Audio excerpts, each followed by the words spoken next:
We'll go ahead and get started then. Hi, everybody, and thank you for coming to another one of our RTAP free webinar series. Today, we're going to talk to you a little bit about how GTFS data can help your agency. So I'm Connor Mountford. I'm a graduate research assistant at the University of Kansas Transportation Center, and I'll cover really the broad strokes of what GTFS is, the different kind of GTFS variations there are, and then how they work and how they can be implemented at your agency. And then we have Michelle Griffin here with us, who's one of our mobility managers, and she will talk to you a little bit more about the step-by-steps of how you can go about implementing GTFS at your agency.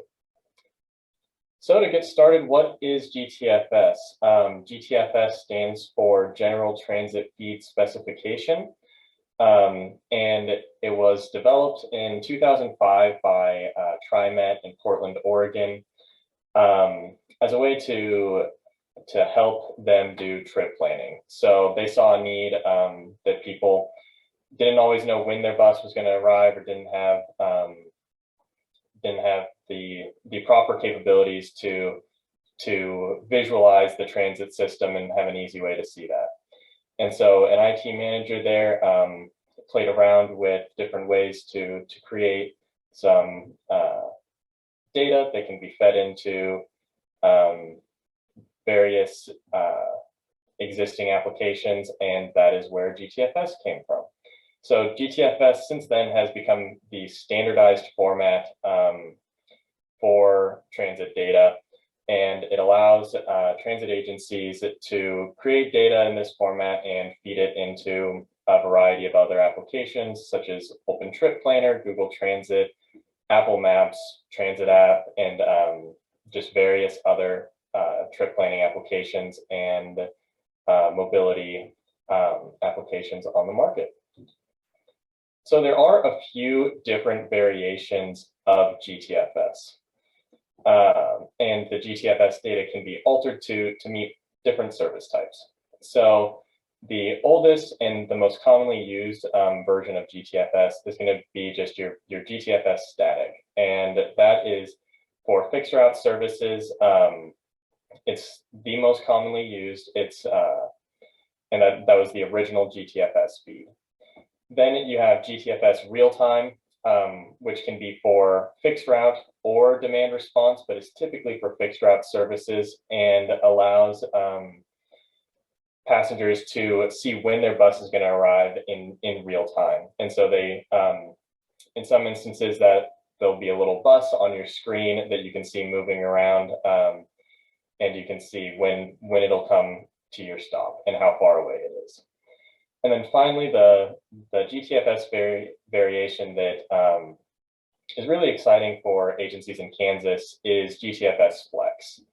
So GTFS Flex allows non-fixed route services, so demand response, deviated fixed route, or continuous stop services, to produce data that will have a order of magnitude of where your service area is, and allow for people to plan their trips within that service area, in addition to implementing eligibility requirements. So if you're a service that provides transportation to the elderly, or a developmental disability service, then this is the kind of data that you'll need to produce to be able to fit those eligibility requirements within that data set. And there is one GTFS variation that is under development currently that's working on bringing all three of these together into one data set that you can use across applications. So how does GTFS and GTFS Flex work? So GTFS collects data from transit agencies, and as you can see, things like your fare attributes, your routes, those route frequencies. If you have a fixed route schedule, you'll be required to feed your entire fixed route schedule into build out the GTFS data set. And this will include your calendar, and then also any other shape files that you have. So this would be your geographic information of where your stops are located, and that allows for it to be uploaded and fed into geographic information system data sets, and then mapped on things like Google Maps and Apple Maps. So like I mentioned, this data is fed into other data sets like Google Maps and Apple Maps, and with the GTFS real-time, even some GPS data sets that allow you to locate where your buses are at in space. And then GTFS Flex builds on this by implementing additional data sets. So booking rules, like I mentioned, if you have any kind of eligibility requirements at your agency, you can take that data and put it into the GTFS Flex feed, and it will show up on your screen in the trip planner of showing this is a limited eligibility service. And then instead of having routes, it inputs the locations, so your service area and then your location groups. And so that could be whether you have different services and where their boundaries meet up. So how can this data help your agency? The biggest thing is that it allows you to partner with trip planning applications. So here I've got a couple images of the transit app, and this is just one that I did for my hometown, Lawrence, in a trip that I would need to make up to campus. And so you can see it gives me some options of what trip I can take, how long it would take, and then how long it would take me to get to the stop from my actual home location. So it's a true origins and destinations trip planner. And then I could see, okay, I need to walk to this station, and from there it'll take me to my final destination where I need to walk another 3 to 5 minutes. So this is really the peak of what you can do with GTFS data, allowing your customers to see how your services can be utilized, and they can plan it at their fingertips, right? Additionally, you can do the same thing, building out a website or integrating with other trip planners. And since GTFS is standardized, you can implement it into things like Google Maps and Apple Maps, so that when someone in your area needs a ride and they get on Google and search how to get somewhere, directions to get to their location, your agency will pop up as an option. And one thing to remember about these kinds of trip planners is currently they are only building out or available for GTFS static. So for fixed route agencies are the only ones that currently can use GTFS static to be built into these trip planners. GTFS real-time and GTFS flex aren't standardized yet. They're still more in the innovation stage. While there are agencies that have built trip planners with that, they haven't got to a standardized format where they can be implemented with something like the transit app or Google or Apple Maps. So here's just another example of GTFS Flex, since most of our agencies here in Kansas are demand response. GTFS Flex would be the version they would need to focus on. And what this does, like I've mentioned, is add some additional options for service providers. So as you can see here, if you needed to make a trip from point A to point B here, it would show you the itinerary, a trip overview of this Benton County demand response, and provide you with a phone number to call right there in the trip planner application, and a custom message. This could include your eligibility requirements here, and then an estimated departure time. This eventually can be scaled up with integrated dispatching to be able to plan right there of when trips are available. But that's something that's a few years down the line of the capabilities with GTFS Flex. But in this instance, you would be able to, anywhere in your service area, if somebody needed to get to the hospital or to the grocery store, they would be able to plan that trip and see whether there was a fixed route that could get them there, or whether they would need to find, use the demand response, and then be able to access the information to plan their trip and book their trip all in one place. So with that, I will stop sharing and turn it over to Michelle to talk a little bit about how she has worked on implementing GTFS.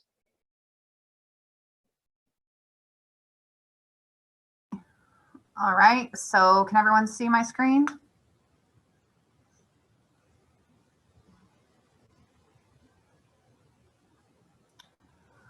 I can see it. Great. Okay, so I'm going to walk you through some of the steps of how we built our GTFS from scratch.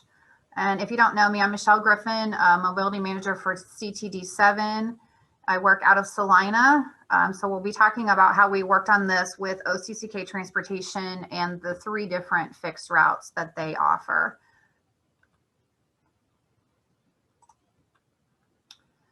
So the first thing that you need to do is decide how you're going to build your GTFS, and you have a few different options for that.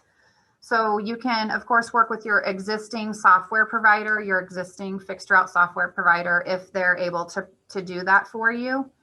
If they're not, then you can work with another company that will build the GTFS for you. But if you're really brave, you can do it yourself.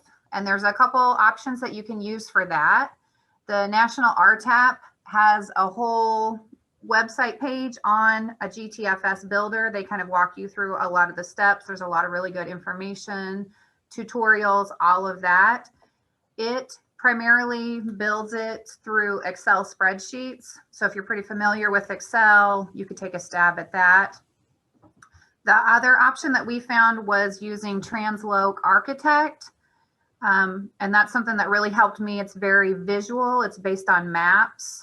And their website touts that this is simple, and I put that in quotes, and that it is free. So both of these options are free.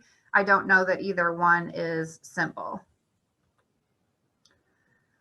So this is an example of what the spreadsheet would look like.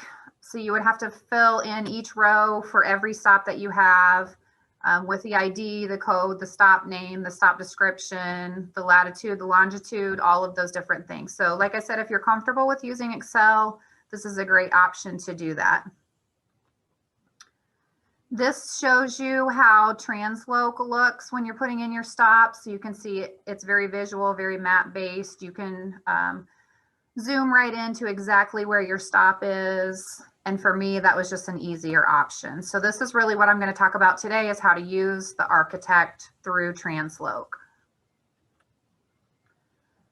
So once you've decided how you're going to build it, you need to get your materials together. So of course you need to have all of your bus stop information on hand. So brochure, map, whatever you have that shows you the location and the names of each of your stops, the routes, all of that. You're going to need to build your schedules. So you're going to need to know all of the times that your buses are at each of those stops. You're going to generate GTFS with additional information about your agency. So you want to make sure that you have access to that information, and we'll go through that here in a minute. Once you get that built, you're going to work with Google and Apple separately, because they each have their own way of updating the GTFS for your agency.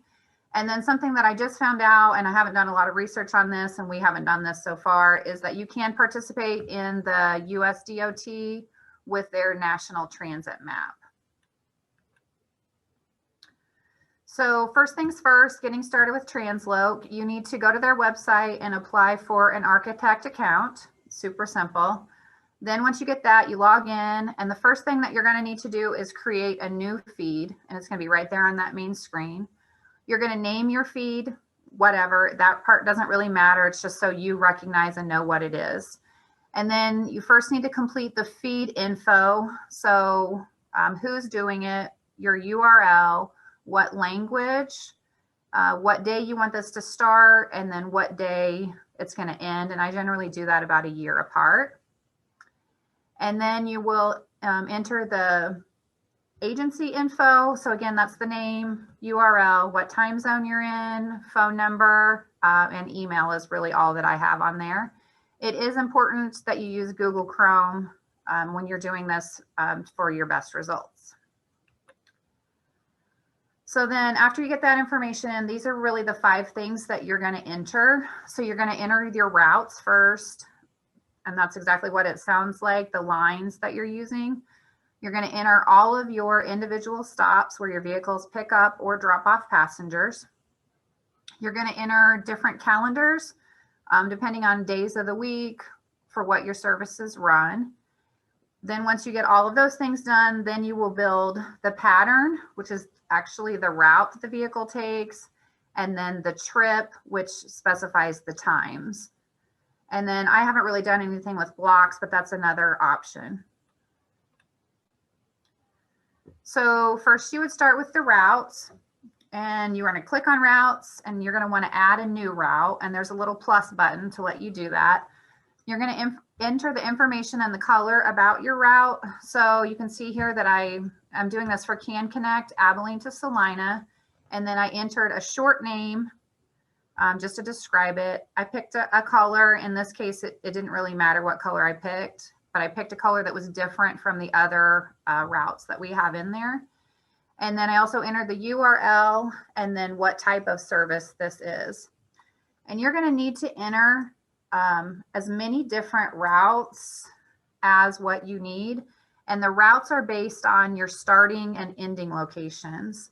And so for OCCK Transportation, they run CityGo, 81 Connection, and KanConnect.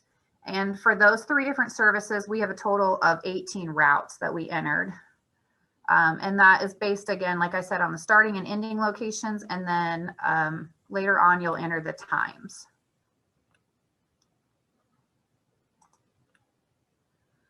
Once you get all of your routes entered, then you move on to entering all of your stops. So again, you click on stops, you're going to add a new stop. You have to do this for each of the stops that you have. You want to enter the stop name, and I enter it exactly like it shows on our brochure. Then a shortened code, and then you skip all the way down towards the bottom, and you want to enter the stop type from the drop down, which is either stop or station, and then whether or not you allow wheelchair boarding.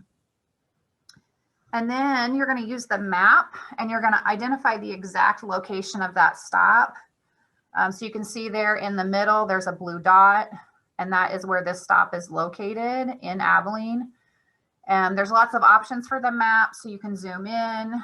You can use satellite or street view to get that exact location. And you're going to do this again, like I said, for every stop that you have. And again, then for OCCK, there's 192 stops that we entered. So this screen shows you the map options. So like I said, there at the top, you can either, I was on the map view, this is the satellite view. So it shows you real life, what that looks like. My blue dot is exactly where my stop is located. Then the inset photo shows the street view, which is the little yellow man at the bottom. So you can drag him over to the street to get street view. And then you can see on that white car, my little blue dot is there. So that's where we said the stop was. And then you can zoom in or out with the plus and minus down at the bottom. So it really does make it super easy. Once you get that exact stop location, then it automatically fills in your latitude and longitude. So it really does save you time. Makes it pretty easy, I thought, to get your stops exactly where they needed to be. So you do that for all of your stops, then you move on to the calendar section. You're going to add a new calendar using the plus button. You want to enter the calendar name. So this is for KanConnect. It only operates on Thursdays. So that's the name, Thursday. Like I said, you want to do your calendar for a year starting on 1/1, ending on 12/31. You want to select the days of the week that the service runs on. I've only got Thursday selected. And then the exceptions are any days that you're going to be closed during the year. So you go through the calendar, and in 2021, this route will only not run on Thanksgiving. So I've entered that. You need to do this for as many calendars as you need. Again, it's going to depend on the days of the week that you run and then the hours that you run on those days. So for OCCK, we've got this Thursday calendar, which is specific to KanConnect. Then we've also got a Monday through Friday calendar and then a Saturday calendar. And I would do it exactly the same, entering the days that it runs and the holidays that you're closed. And that's why you do it on a yearly basis, because every year you're going to have to update those holidays. All right, now for the fun part. So you're going to get into trips and patterns. And this truly is where it takes a little bit to get this figured out. So you need to be prepared to spend some time here. The first thing that you need to do is create a new pattern with the plus button. Down here on the bottom, there's a little circle with the question mark. That's the help screen. I highly recommend looking at that first. It gives you a few tips and tricks on how to do this. When I put this together, I did not find any tutorials of any kind. So we literally just made this up as we went. So that's why I would suggest looking at that first. So what you need to do here is you're going to enter all of the pattern details, the name, you're going to enter a shape ID, you're going to choose a route from the list that you've already made, you're going to choose a direction, and then you're going to add your stops in order. So this is an example of one of the KanConnect routes. So you can see that we named it KanConnect Abilene to Salina. I've just made a shortened shape ID name, and it has one direction. And then you can see down at the bottom, you use the search bar to enter each of the stops that are along that route. So some of the things that I learned when I was building this. So some important things, probably the most important thing is the forward arrow and the backward arrow at the top of the screen. That's your undo and your redo. So you're going to need to use those quite a bit. Then I made sure that the M is selected to manually add the waypoints. That helps you get the route onto the roads that you want. You want to also make sure that the squiggly line is selected. That snaps your routes to the road automatically, so you don't have to worry about that. And then you're also going to want to use the little man at the bottom for the street view, and then to zoom in and out as you need. So once you add your stops, then you connect those with the lines in the direction and the route that you need. That's pretty hard to explain using slides. So if you get to a point where you need some extra information on that, that might be something that we could do together as a sample.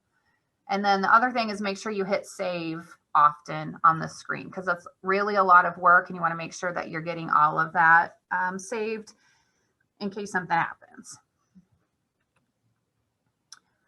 So you get your pattern in, and then on that same screen, then you click over to trip times, and you have to add a new trip again with the plus button.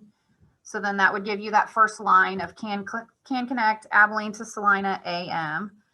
Then you want to enter all of the information across the screen. So do you allow bikes, wheelchairs? What does your head sign say? What calendar are you using? And then frequency, I believe almost always use single trip. And then you're going to enter the times, arrival times and depart times for each of your stops. And you're going to do that all the way across the screen for all of the stops that you have entered. And then you're going to do that. You can see we also have an afternoon route. So we did the exact same thing for that. So you want to add as many trips per route as you need. And again, that's based on the time of day. So here we have a morning route and an afternoon route, and then on your calendars. So if this route ran on Tuesday and Thursday, I may have two more routes depending on what time they ran on Tuesday. And then, like I said, I haven't done anything with the blocks. There hasn't been a reason for us to do that. That may be something that we need to do at some point in the future. So once you go through all of those steps, so for the pattern section for OCCK, we have 28 trips, just to give you an idea. So then once you get all of that entered, you go back to the main screen to where your name of your feed is, and you want to export your feed. It's going to export that into a zip file, and you want to save that zip file to whatever location so you know where that is at. So within that zip file is going to be this list of CSV files. So there's an agency file, a calendar file, a calendar dates file that lists those holidays. There's a feed info file, a frequencies file, which talks about how often your service runs, a routes file, a shapes file, a stops file, the stops times file, and a trips file. So you can see it's easy to put it together with the architect, with the visual, but you can see that there's a lot of information that goes into this. And it's easy to get that a little bit backwards, I felt, using Excel. So that's another reason why we went with this. And then something else that we had to add later was a transfers file. There was a little piece that Google didn't like, so we just fixed that with this transfers file. All right, so once you've got your zip file, then you need to work with Google. So first you have to contact them to get started. There's a form on their website. You have to have a Google account. So we created an email account, a Gmail account for OCCK. You have to meet the requirements, they're pretty simple. You have to provide a publicly accessible service, operate on fixed routes and schedules, and then you have to provide your schedule in GTFS. So you do that, they approve you. Once you're approved, then you can share your information with them. They will give you a link to a dashboard. You'll have a username and password. You'll log into this dashboard, create your feed, upload the forms. You're going to publish that. You can review it through there. They will send you another link for you to review it, which is that private preview. And then once you both agree that it's ready, then it launches. Apple does things a little bit differently. All I had to do with them was send the zip file in an email to this Apple email address, and they took care of the rest of it. So that was pretty simple. So like I mentioned, at least once throughout the year, you're going to have to make updates to your feed, but there could be additional reasons. If you have route changes, you would need to go in and update those. If you added new stops or took off stops, you would need to go in and update everything. We added KanConnect, so I went in and added that new service in there. And then in December every year, you'll get a reminder from Google, but I also have it on the calendar to change the ending date to the next year and then update your holidays. And then you follow those exact same directions to update it through your Google dashboard and then email it into Apple. So this was a list of the resources that I've put together. So like I said, National RTAP has a whole webpage devoted to GTFS Builder, and you can Google this as well. Transloc, GTFS Builder. There's a specific section of Google for transit, which is where that application process is. There's a little bit of information on Apple about their maps. And then I also included the website for the National Transit Map through the DOT. And then this is a little bit of just what Connor covered. So you have additional options at whatever point. You could upgrade to GTFS real time, provides live alerts, vehicle location, and arrival prediction. We're not quite to that point yet, so you need to have GPS on your vehicles. This can also interface with route planning software. If you want to explore service changes, you could share your maps with the community for public feedback. And you could use this with other apps that may need this GTFS or needs GTFS real time, depending on what that situation is. And again, here is an example of what it looks like for passengers. So we do it both ways. We encourage people to do it on their phone through either the Apple Maps or the Google Maps, depending on what kind of phone they have. So that's the screen on the right. I did from Salina to Abilene, and it shows me that I can ride KanConnect. It'll take an hour and 1 minute at that time of the day that I selected. Shows you exactly how to get there, where the stop is, and the timing of that. And you can also do it through Google Maps on your computer. You just need to click the little bus icon that's there at the top instead of the car. And it gives you just the same information, just in a different format through Google Maps on your computer. So that is a pretty quick overview for a fairly complex topic. So I guess, are there any questions?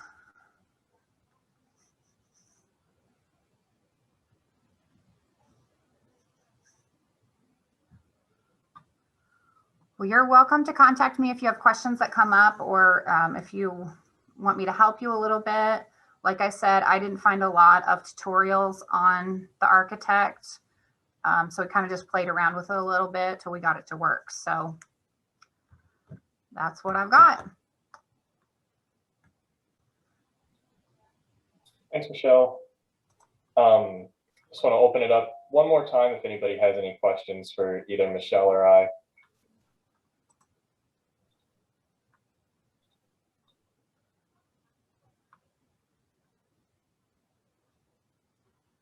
Okay. Sorry, Mike Wilson did put a comment in. He was on for a little bit. He said, sorry, I need to run. Here is another option that this is one of those other companies that will build it for you, Trillium Transit, and it costs about $3,000 a year. So if you have that money in your budget, it may be worth it to have someone else build that for you. Thanks, Michelle. Well, if nobody else has any questions, I just want to thank you all for coming, and it's great to have you here. So thank you.